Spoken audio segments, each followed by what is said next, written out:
அசாத்திய சாதக சுவாமின் அசாத்தியம் தவ கிம் வத ராமதூத கிருபா சிந்தோ மத்காரியம் சாதய பிரபோ யத்ர யத்ர ரகுநாத கீர்த்தனம் தத்ர தத்ர கிருத மஸ்தகாஞ்சலிம் பாட்பவாரி பரிபூர்ணலோச்சனம் மாருதிம் நமத ராட்சசாந்தகம். மாருதி ஆஞ்சநேயர், ஹனுமான், வாயுகுமாரன் இப்படி பல திருநாமங்கள் பெற்று வீறு கொண்டு விளங்குகிறார். இதோ நம் கண்முன்னால் தன் பெரிய திருமேனியை தரிசிப்பித்துக் கொண்டிருக்கும் நாமக்கல் ஆஞ்சநேய சுவாமி. நமக்கெல்லாரும் இன்று ஒரு பாக்கியம். ஸ்ரீ ராமாயணத்தின் கடைசி சர்க்கத்தை அடையப் போகிறோம். ராமாயணத்தின் பெருமையே ராமனால் உண்டு, சீதையால் மேலும் கூடிற்று, ஆஞ்சநேயரால் விளங்கிற்று. இதுதான் உண்மை. பெருமானும் பிராட்டியும் நமக்கு அனுகிரகிக்கின்றனர். ஆனால் அந்த அருளை நேரே பெறுவதற்குண்டான தகுதி நம்மிடத்தில் இல்லை. ஆகவே பக்த ஆஞ்சநேய சுவாமியினுடைய திருவடியை பற்றியே சீதாராமர்களுடைய அருளை பெற்று வேண்டி நிற்கிறோம். அப்படிப்பட்ட ஆஞ்சநேயரைத்தான் இதோ தரிசித்துக் கொண்டிருக்கிறோம். கிருத்தயுகத்தில் நரசிம்ம சுவாமி பிரகலாதனுக்கு அருளிவிட்டு சாலக்கிராம உருவத்துள் புகுந்தார். அதே சாலக்கிராமத்தை திரேதாயுகத்தில் ஆஞ்சநேயர் எடுத்துக்கொண்டு வந்து இவ்வூர் அருகே இருக்கும் கமலாலயம் அதன் கரையில் வைத்துவிட்டு சந்தியாவந்தனம் செய்தார். மீண்டும் பெருமான் புறப்படவில்லை. இங்கேயே நரசிம்மராக கோயில் கொண்டார். அவரை தரிசித்துக் கொண்டே நெடிய வடிவத்தோடே ஆஞ்சநேய சுவாமி உள்ளார். இதோ ஆஞ்சநேய சன்னிதானத்துக்குள் நுழைகிறோம். சுற்றி தசாவதார சித்திரங்கள், அவர்களையெல்லாம் தரிசித்துக் கொண்டோம். ஆஞ்சநேயர் முதலில் தன்னுடைய இயல்பான வடிவத்தில் உள்ளார். எவ்வளவு உயர உயர நின்று கொண்டிருந்தாலும் திண் என்ற திருவடிகளும் தொடைகளும் இடையும் நீண்ட தோள்களும் கைகளும் கோள்களும் இருந்தாலும் அனைத்தையும் தாண்டி பணிவு பணிவு பணிவு. திருக்கண்களில் இருக்கும் அருள், பக்தி, இதுதான் நம்மை ஈர்க்கிறது. தன்னுடைய நீண்ட நெடிய வாளை சுற்றி தன் தலைக்கு மேல் வைத்துள்ளார் மணிபொருத்தப்பட்ட வாள். முதலில் நாம் பெற்ற பாக்கியம். இன்று திருமஞ்சனத்தையும் சேவிக்க போகிறோம். பின்னால் ஆஞ்சநேயர் செய்து கொண்ட அலங்காரத்தையும் தரிசிக்க போகிறோம்.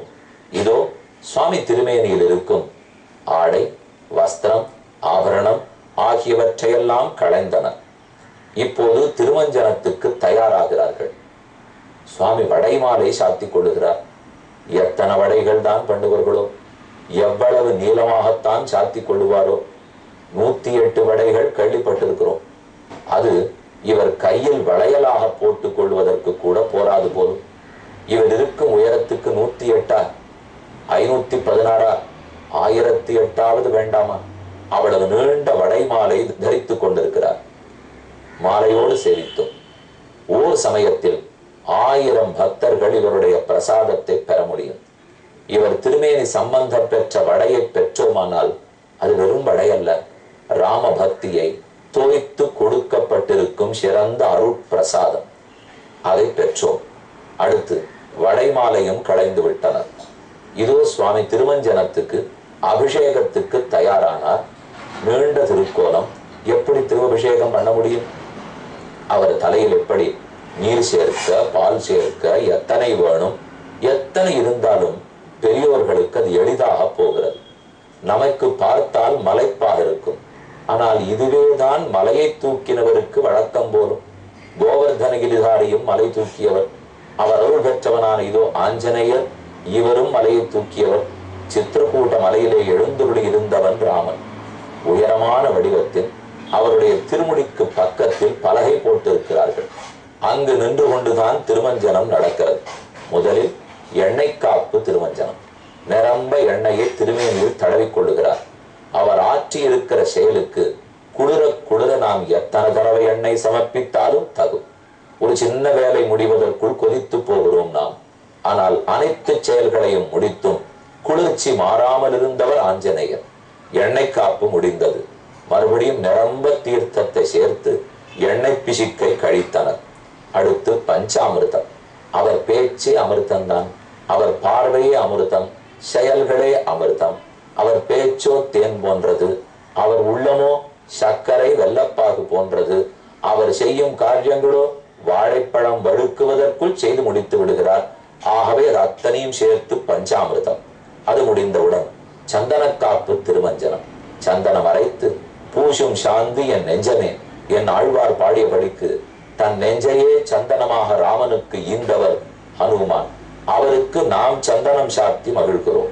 அடுத்து பால் திருமஞ்சனம். பாலென்கோ 4 வேத பயனென்கோ பால் பித்தத்தை போக்கும் மருந்தாக இருக்கும். பித்தம் தீர்ந்த பிற்பாடு பாலே விருந்தாக பாயசமாகும். அதே போல் ஆஞ்சநேய சுவாமி பால் மருந்தாக இருப்பார் ராமபக்தி வராதவனுக்கு, விருந்தாக இருப்பார் பக்தி வந்தவனுக்கு. இருவிதத்திலையும் சேவித்தோம். அடுத்து மஞ்சள் காப்பாலே நீராட்டினார்கள். மஞ்சள் என்பதே நாமகிரி தாயாரனுடைய பிரசாதம். மஞ்சள் என்றாலே மகாலட்சுமி, மங்களம். அந்த மங்களங்களை எல்லாம் மக்களுக்கு ஈந்து கொடுப்பவரே ஆஞ்சநேயர். மஞ்சள் நீராட்டு விழா முடிந்த பிற்பாடு இளநீர் பிரசாதம். இளநீராரையே திருவஞ்சனம். வெப்பம் கூட கூட இளநீர் அருந்துவோம், இது நமக்காக. ஆனா அவருக்கு என்ன வெப்பம்? எப்போதும் குளிர்ந்திருக்கிறார். ஆனால் இளநீரை பார்த்தால் இந்த மட்டைக்குள் அது எப்படி வந்ததுன்னு தெரியாது. வெளியிலே நிரம்ப என்னென்னமோ கழிக்க வேண்டும், உள்ளேதான் இனிப்பான நீர் இருக்கும். அதே போல் எத்தனையோ பக்தர்கள் வெளிப்புறத்தில் பார்த்தால் கரடுமுரடாக இருக்கலாம், உள்ளே இளகிய மனத்தோட இளநீரை போல இருப்பார்கள். அதுவும் முடிந்து திருமஞ்சனமாகி அனைவருக்கும் தீர்த்தம் புரோட்சிக்கப்பட்டது. நாமும் தலை குனிந்து கொண்டு ஹனுமான் அனுகிரகம் இதன் மூலம் கிடைத்து ராமபக்தி பெருகட்டும் என்று வேண்டி நின்றோம். பின்னால் அலங்கரித்துக் கொண்டார் ஆஞ்சநேயர். அலங்கார பிரியன் விஷ்ணு. அந்த விஷ்ணுவுக்கு தொண்டு புரியும் இவரும் அதற்கேற்ற அலங்காரம் பண்ணிக்கொள்ள வேண்டுமே. ராஜா அலங்காரம் ராமனுக்கு என்னால் தொண்டனுடைய அலங்காரம் ஆஞ்சநேயருக்கு. இவருக்கு அலங்கரித்து பார்க்க ராமன் விருப்பம் கொண்டார். இதோ வெள்ளிக்கவச்சம் தரித்துக் கொண்டிருக்கிறார். திருமேனி முழுக்க வெள்ளிக்கவச்சம். இதோ திருவடிகள். இதை பற்றித்தான் ராமபக்தி பெற வேண்டும். அடுத்து திண்ணென்றிருக்கும் முழந்தாள். இந்த முழந்தாளை கீழ் அழித்து கொண்டுதான் ராம கைங்கரியத்துக்காக மண்டியிட்டுக் கொண்டிருக்கிறார். தொடைகள் மேலிருக்கும் எடை, இந்த எடை தொடையின் பலத்தால்தான் ஆகாசத்தில் தாவினார், கடலையே கடந்தார். பறந்து விரிந்திருக்கும் திருமார்பு கிழித்து காட்டினால் சீதாராமர்கள் எப்போதும் இருப்பார்கள் அல்லவா? இதோ அவருடைய திரண்டிருக்கும் புஜங்கள். இதைத்தான் வாகனமாக ராமனுக்கும் லக்ஷ்மணனுக்கும் கொடுத்தார். வலக்கை இடக்கை இதை வைத்துக் கொண்டு பாடுவதற்கு வீணையும் தட்டுவதற்கு தாளமும் கொண்டு எவ்வளவு ராமநாமங்களை பாடியிருப்பார். சிறந்து விரிந்து கருத்திருக்கக்கூடிய கண்ண கதுப்புகள் இதுதான் ஹனுமான்கிற பெயரையே பெற்றுக் கொடுத்தவை. பிறந்த போது இந்திரனுடைய வஜ்ராயுதத்தால் அடிபட்டு இதுதான் வீங்கித்து. அதோ ராமபக்தி ததுந்தும் திருக்கண்கள், நீண்ட திருமண் காப்பு, வாழை சுருட்டி தலையில் வைத்துள்ளார். ஆகியவர் திருமேனியில் ஒரு அவயவத்தை சேவித்தாலும் ராமபக்தி சீதாராம பக்தி என்றேதான் ரீங்கரிக்கிறது.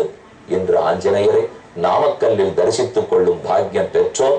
அதே பாக்கியம் அவர் அருளோடே 127வது சர்க்கத்தை அடையலாம். ஆஞ்சநேயர் ஆகாயத்தில் கைகாட்டினார்.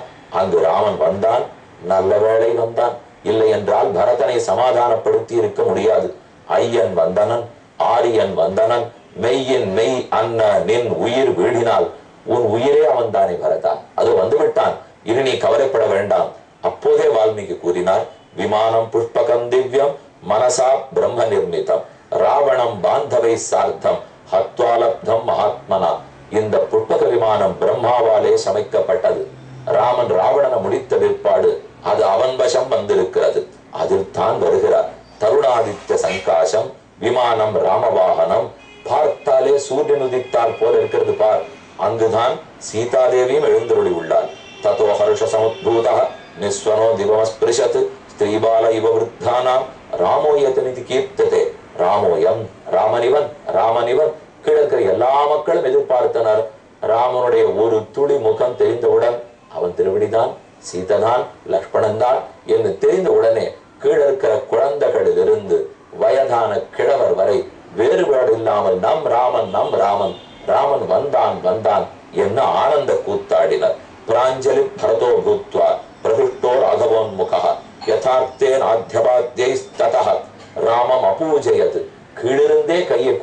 என்றான். இங்கிருந்தே அலங்காரமா, இங்கேயே அர்க்கியம் பாத்தியம் ஆச்சமனியமா, இன்னும் விமானம் இறங்கவே இல்லை. கீழே விழுகிறான், நமஸ்கரிக்கிறான். ஆடி பாடி பரதன் நின்றான். பிராஞ்சலி பரதன் ததோ ராமாபியனுஜாதம் தத் விமானம் அனுத்தமம் ஹம்சயுக்தம் மகாவேதம் நிபபாத மகீதலம். ராமனுடைய ஆணையால் ஆகாயத்திலிருந்து மெதுவே பூமியில் இறங்கிற்று, தரையிறங்கிற்று விமானம். உடனே பரதன் ஓடி வந்தான். ராமன் கஞ்சாடை காட்ட தன் திருவடியை வைத்து பரதன் புட்பக விமானத்தில் மேல் ஏறினான். ராமன் அருகே சென்றான், நமஸ்கரித்தான். ஆரோபிதோ விமானம் தத் பரதः சத்யவிக்ரமः ராமம் ஆசாத்திய முதிதः புனரேவ அபவாதயது. மறுபடியும் ஒரு முறை வணங்கினான். ராமவனை கூப்பிட்டு தன் மடியில் அமர்த்தி கொண்டார். அங்கே பரதம் ஆரோப்பிய முதித பரிஷஸ்வதே. பேரானந்தம் அடைந்த ராமன் தன் அன்பத்தனையும் கொட்டி கண்களால் கடாட்சித்து ராமனை கட்டி பரதனை கட்டி தழுவிக்கொண்டார். பரத அக்ரூர மாருதிகளை பரிஷ்வங்கித்த குருமாமணி பூன் குலாவித்துகளின் திருமார்பு. ஒரு இடத்துல ரொம்ப ஆச்சரியமா ஆச்சாரியர் சாதிக்கிறார். ராமன் கண்ணன் 3 இடங்களில் 3 பேரை அணைத்தனர். ஒன்று பரதன், இப்ப ராமன் அணைத்தார். மாருதி கண்டேன் சீதைன்னு சொன்னவனே ஹனுமானை அணைத்தார். கண்ணன் அக்ரூரரை அணைத்தார். அந்த அணைப்புத்தான் ஒரு ஜீவாத்மா பெறக்கூடிய பெரும் சம்மானம். பரதனை அணைத்தார். ததோ லக்ஷ்மணமாசாத்திய வைதேகிஞ்ச பரந்தபக. அடுத்து இலக்குவன் வைதேகி. அனைவரையும் பரதன் விழுந்து வணங்கினார். அதாபியாவாதய பிரீதா பரதோ நாமச்சாப்ரவீத் சுக்ரீவம் கேகயீ புத்திரஹ கைகயீ புத்திரஹ ஜாம்பவந்தம் அதாங்கதம். அடுத்து சீதனிடத்துல போய் நின்றான். விம்மி வெளுத்தான் பரதன். என்னால் தான் உனக்கு எத்தனை ஆபத்து தேவி, நான் ஒருத்தன் பிறக்காவிட்டால் உனக்கு இந்த துன்பம் வந்தே இருக்காது. ஆனால் சீதை தன் குழந்தையை கட்டாட்சிக்கிறா போலே பரதனை கட்டாட்சித்தாள். சத்ருகனையும் அனுகிரகித்தாள். அடுத்து பக்கத்தில் நின்றிருக்கும் சுக்ரீவன். பரதன் சென்று சுக்ரீவனை அழைத்தான். ஜாம்பவான வணங்கினான். நளன், திவிதன், மைந்தன், கவயன், கவாக்ஷன் என்று பெருத்த வானரோத்தமர்கள் சுக்ரீவன் கைபிடித்துக் கொண்டு பரதன் கூறினான், நீர் இல்லாவிடில் இந்த நன்மை நடந்திருக்காது. நண்பன்கிறதுக்கு இலக்கணமாக நீர் இருந்திருக்கிறீர். உமக்கு எத்தனை கோடி நன்றிகள் சொன்னாலும் தகும். இந்த அயோத்தியா ராஜ்யமே உமக்கு கடன் பட்டிருக்கிறது. சுஷேணஞ்ச நலஞ்செய்வ கவாக்ஷம் கந்தமாதனம் துவஸ்மாகம் சதுர்நாம்பை பிராதா சுக்ரீவ பஞ்சமஹ. நாங்க 4 பேர் அண்ணன் தம்பிகள். சுக்ரீவரே உம்மோடு சேர்ந்த 5. எம்மி ராமனே இதை கூறியிருக்கிறான். குகனோடே 5, சுக்ரீவனோடே 6, விபீஷணனோடே 7 என்னுதானே ஏற்றான். திருஷ்டியாத்ரயாகாயேன கிருதம் கர்ம சுதுஷ்கரம். ஏதோ பகவானுடைய அருள் இருக்கவே பாக்கியம் இருக்கவே தான் நீர் இப்பேற்பட்ட உதவி எமக்கு புரிந்தீர். சீதாயா சரணோ வீரா வினயா அபியவாதயது ராமோ மாதரமாசாத்திய விவர்ணாம் சோக கரிசித்தாம். இப்படி பரதன் அனைவரையும் வணங்கி முடித்தவுடன் ராமன் துயரமே உருவமாக நின்று கொண்டிருந்த தாயரை அணுகினான். கௌசல்யை வணங்கினான். அபிவாத்திய சுமித்ராஞ்ச கைகையிஞ்ச யசஸ்வினி.